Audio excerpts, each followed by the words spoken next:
So 90 నుండి 95 పోతే చాలామంది కూడా మంచిది చాలామంది చెప్తున్నారు కదా, మరి ఆర్బీఐ చేసేయచ్చు కదా?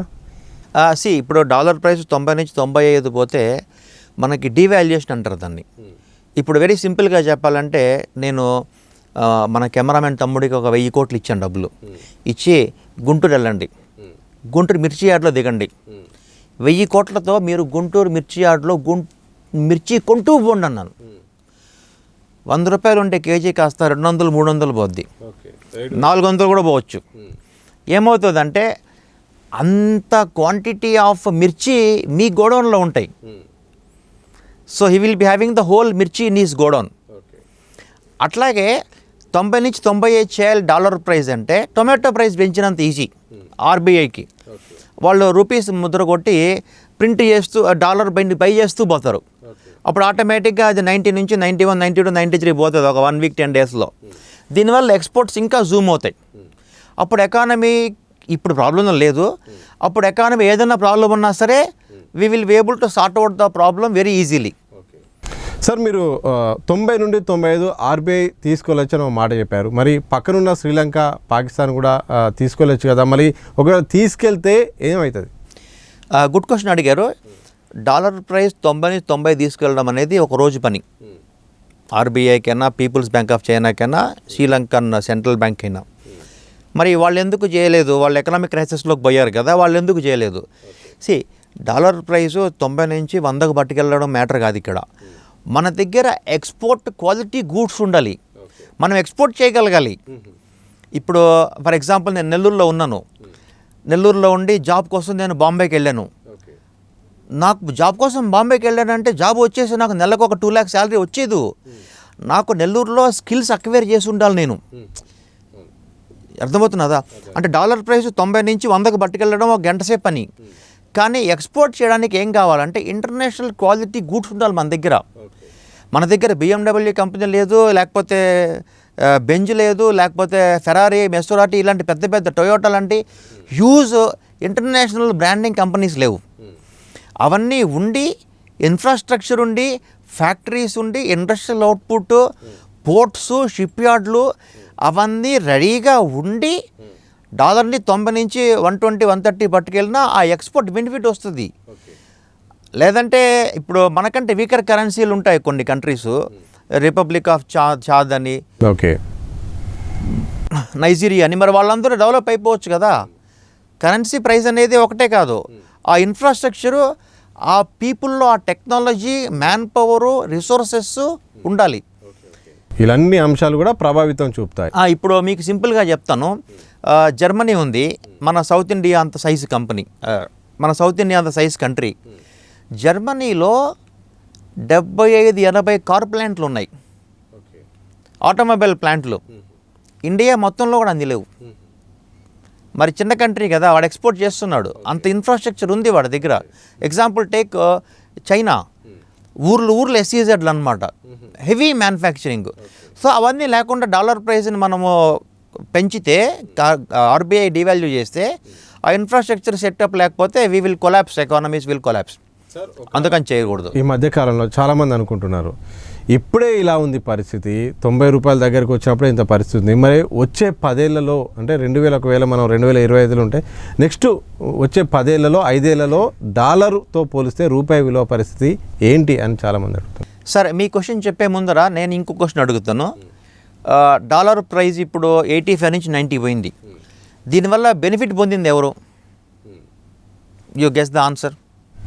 ఫారినర్స్ అనుకుంటున్నారు, అంటే ఎవరైతే పెట్టుబడి పెడతారో వాళ్ళకి ఎక్కువ బెనిఫిట్ పొందుతారు. Very good, correct answer. ఇంకా ఎక్కువ బెనిఫిట్ పొందేది ఎవరంటే అమెరికన్ కన్జ్యూమర్స్. అంటే ఫర్ ఎగ్జాంపుల్ మనకి హైదరాబాద్లో ఒక కంపెనీ ఉంది, అరవింద్ మిల్స్ అని ఉంది. వీళ్ళు టీషర్ట్స్ ఎక్స్పోర్ట్ చేస్తారు అమెరికాకి. $10 ప్రైజు. $10 అంటే మన డాలర్లో ఎక్స్పోర్ట్ చేస్తాం, మన ఇండియన్ కంపెనీ ఎక్స్పోర్ట్కి $10 వస్తాయి. వీళ్ళు దీన్ని పట్టుకెళ్తారు, ఎస్బీఐ బ్యాంకుకి పట్టుకెళ్తారు, పంజాగుట్ట పట్టుకెళ్ళి ఆ $10 ఇస్తే 85 రూపీస్ అనుకోండి, ఎంత వస్తుంది మనకి? 850. అంటే ఒక షర్ట్ అమ్మితే ఈ కంపెనీకి వచ్చిన సేల్స్ 850 రూపీస్. ఇది 90 రూపీస్ పోయింది డాలరు, అప్పుడు ఎంత వస్తుంది ఈ కంపెనీకి? 900 రూపీస్ వస్తుంది కదా. బికాజ్ వీళ్ళ దగ్గర టొమాటోలు ఉన్నాయి, టొమాటో ప్రైస్ 85 నుంచి 90 రూపీస్ పోయింది. ఆ టొమాటో బ్యాంక్కి వెళ్ళి అమ్మాడు. అప్పుడు ఈ కంపెనీ వాడు 900 రూపీస్ వచ్చింది కదా అని ఫుల్ హ్యాపీ. అప్పుడు ఏం చేస్తాడంటే డాలర్ ప్రైస్ షర్ట్ ప్రైస్ని $10 కాకుండా $9.5కి అమ్ముతాడు. అంటే అమెరికన్ కన్జ్యూమర్కి ప్రైస్ 5% డిస్కౌంట్ వచ్చినట్టే కదా.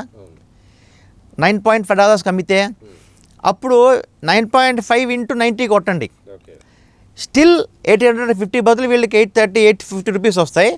కానీ మీకు ఎకనామిక్స్లో చదువుకున్న సిద్ధాంతం ఏంటి, ప్రైస్ తగ్గితే డిమాండ్ పెరుగుతుంది అని.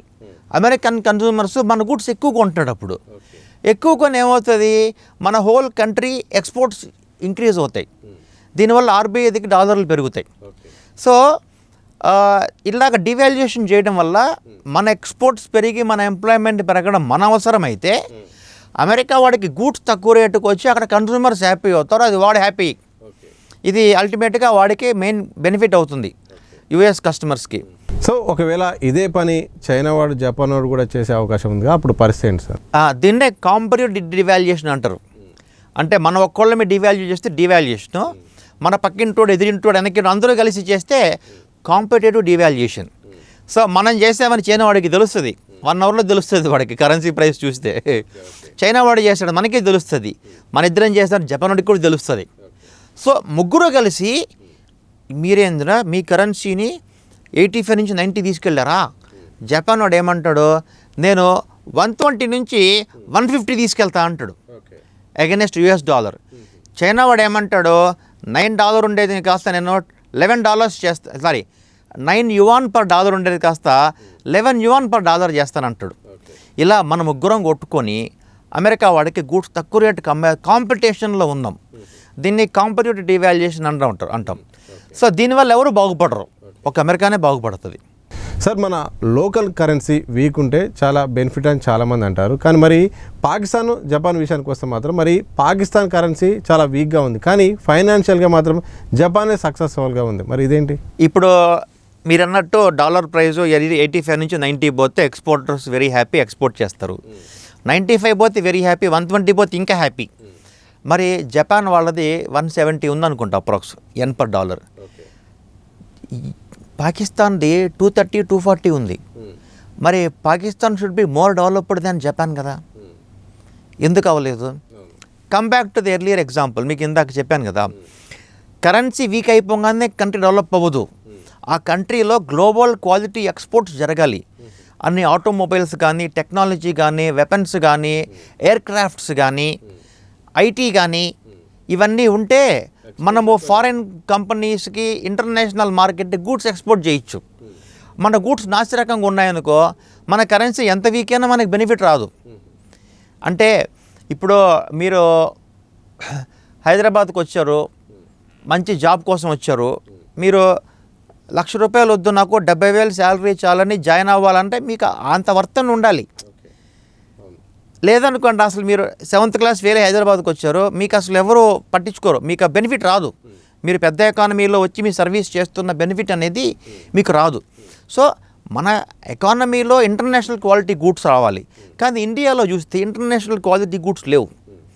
మనకి 1997లో టాటా కారు కనిపెట్టారు, ఇంజన్ కనిపెట్టారు. ఆ తర్వాత ఇండియాలో ఉండే మ్యానుఫ్యాక్చరింగ్ కూడా జరిగేది ఫారిన్ కంపెనీసే. హుండై కానీ, కియా కానీ, ఫోక్స్ వ్యాగన్ కానీ, టొయోటా కానీ, ఇవి ఇంటర్నేషనల్ కంపెనీసే వాళ్ళ టెక్నాలజీని తీసుకొచ్చి ఇండియాలో మ్యానుఫ్యాక్చరింగ్ చేసి ఎక్స్పోర్ట్ చేస్తున్నాయి. మన ప్రొడక్ట్స్ అంటూ ఉంటే మనకి ఇంకా బెనిఫిట్ వస్తుంది. అది రావట్లేదు, but at least we are getting the technology and we are exporting from India. So Pakistan ఈ రోజుకి చూసినా సరే, ఇప్పుడు మీరు ఇండియా చూడండి, ఇండియా ఎక్స్పోర్ట్స్ ఏమున్నాయి మేజర్ అంటే ఐటీ అంటాము, లేదంటే కార్లు అంటాము, లేదంటే ఇప్పుడు ఇస్రో వాళ్ళు మనకి సర్వీసెస్ చేస్తున్నారు, ఫారెన్ కంట్రీ శాటిలైట్స్ లాంచ్ చేస్తున్నారు. సో టెక్నాలజికల్గా మనం ఇంప్రూవ్ అవుతున్నాం. పాకిస్తాన్ వాళ్ళ ఎక్స్పోర్ట్స్ చూస్తే ఇంకా వాళ్ళకి షుగరు, బియ్యం, సిమెంటు ఇవే ఉన్నాయి. అంటే వాళ్ళు ఏ ప్రోడక్ట్కి అయితే ఇంటర్నేషనల్ మార్కెట్లో ప్రైస్ కమాండ్ చేయొచ్చో ఆ ప్రోడక్ట్స్ ఇంకా వాళ్ళు డెవలప్ చేయలేకపోతున్నారు. అందువల్లనే టెక్నాలజీలో జపాన్ బాగుండడం వల్ల అండ్ చైనా అండ్ పాకిస్తాన్ ఇంకా ఓల్డ్ గూడ్స్ ఎక్స్పోర్ట్ చేస్తూ డెవలప్ అవ్వకపోవడం వల్ల వీళ్ళ కరెన్సీ వీక్ అయినా బెనిఫిట్ తెచ్చుకునే అంత స్తోమత లేదు పాకిస్తాన్కి.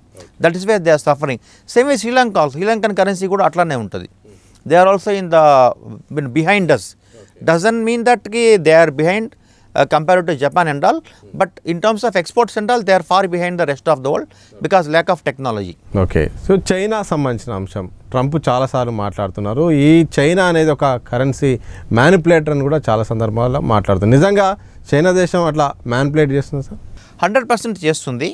వాళ్ళు ఏమంటారంటే ఆ విద్యతోనే వాళ్ళు బతుకుతున్నారు. ఇది ఖచ్చితంగా ఎట్లా జరుగుతుందంటే మీకు ఎగ్జాంపుల్ చెప్తాను. మనం కాసేపు మన దేశాన్ని చైనా అనుకుందాం. మనము డాలర్ ప్రైస్ 90 ఉంది ఈరోజు. హెవీ ఎక్స్పోర్ట్ చేసాం అంటే మన గూడ్స్ హెవీ అమెరికాలో కానీ యూరోప్లో కానీ rest of the world dollar invoicing చేసి ఎక్స్పోర్ట్ చేసాం. ఇప్పుడు ఏమవుతుందంటే మనకి డాలర్లు హెవీ వస్తాయి. ఆర్డర్ బుక్ చెప్పాను ఇందాక, అక్కడ ఆర్డర్ బుక్లో హెవీగా సెల్ చేస్తాం. టొమాటో అమ్మినట్టు అనమాట. అమ్ముతూ పోతే టొమాటో ప్రైస్ ₹2 వచ్చేయాలి. ఎగ్జాంపుల్ డాలర్ ప్రైసు ₹50 రావాలి. డాలర్ ₹50 వచ్చిందంటే అది నెగిటివ్ ఫర్ ఎక్స్పోర్టర్స్. ఎందుకంటే మనది ఎకానమీ ఎక్స్పోర్ట్ డ్రివెన్ ఎకానమీ అవుతుంది. ఒక 20% ఆఫ్ జీడిపి మనది ఎక్స్పోర్ట్సే. అండ్ ఎంప్లాయ్మెంట్ జనరేషన్లో మెజారిటీ పార్ట్ ఎక్స్పోర్ట్సే. సో మన ఎక్స్పోర్ట్స్ దెబ్బతింటాయి కదా. ఎప్పుడైతే 80 నుంచి 100 పోయింది ఎక్స్పోర్టర్ హ్యాపీ అవుతాడు. 80 నుంచి 50 వస్తే ఎక్స్పోర్టర్ సఫర్ అవుతాడు. ఎందుకంటే ఇతను $1,00,000 ఇన్వాయిస్ చేస్తే మన ఇండియన్ కన్సూమర్కి ఇండియన్ కంపెనీకి వచ్చేది 50 లక్షలే. సో ఎక్స్పోర్టర్స్ ష్రింక్ అయిపోతారు. ఇట్లా అవ్వనీయకుండా ఏం చేస్తారు చైనీస్ సెంట్రల్ బ్యాంక్ అంటే 24 గంటలు ముద్ర కొట్టి ఇది మన యువాన్ని చైనీస్ యువాన్ని ముద్ర కొట్టి ఆ కరెన్సీని ₹80 దగ్గరే ఉంచుతారు. అంటే ఫర్ ఎగ్జాంపుల్ మన కెమెరామెన్ గారు నెల్లూరు వెళ్ళారు, గుంటూరు వెళ్ళారు. మిర్చి హెవీగా సప్లై వచ్చింది మార్కెట్లోకి. ₹80 నుంచి అది ₹50 రానియకుండా నేను ఇంకొక 1000 కోట్లు ఇచ్చి 80 దగ్గరే పెట్టున్నా. ముద్ర కొడుతూ పోతున్నాను. 80 దగ్గర స్టెబిలైజ్ అయిపోయింది. అక్కడి నుంచి కిందకి రానియట్లే కెమెరామెన్. అప్పుడు కెమెరామెన్ దగ్గర 1,00,000 గోడౌన్లు పేరుకుపోతుంది. ఏంది మిర్చి. అలాగే పీపుల్స్ బ్యాంక్ ఆఫ్ చైనా దగ్గర ఇంచుమించు 2 ట్రిలియన్ల పైన యుఎస్ కరెన్సీ అక్యుములేట్ అయిపోయి ఉంది. అంత అక్యుములేట్ చేసి పెట్టుకున్నాడు డాలరు. దాన్ని ఏం చేయాలో తెలియట్లేదు ఇప్పుడు ట్రంప్ వల్ల. కానీ వాళ్ళు 2-3 ఏళ్ళు అయ్యాక ట్రంప్ దిగిపోయాక వేరే ప్లాన్ ఉంటుంది. ఎవరో శాశ్వతం కాదు. కాకపోతే దానివల్ల చైనా ఇబ్బంది పడుతుంది అన్నమాట. సో అట్లాగా కరెన్సీని లిమిట్ దాటి మ్యానిపులేట్ చేస్తుంది చైనా. అందుకనే ట్రంప్ చైనాని కరెన్సీ మ్యానిపులేటర్ అని చెప్పి చైనా మీద ఎక్కువ కక్ష పెట్టుకుంటాడు. వీళ్ళు కావాలని చేస్తున్నారని చెప్పి మనం వాటిని ఆ లెవెల్లో చెయ్యం. We are happy to be making it a stable price. Okay.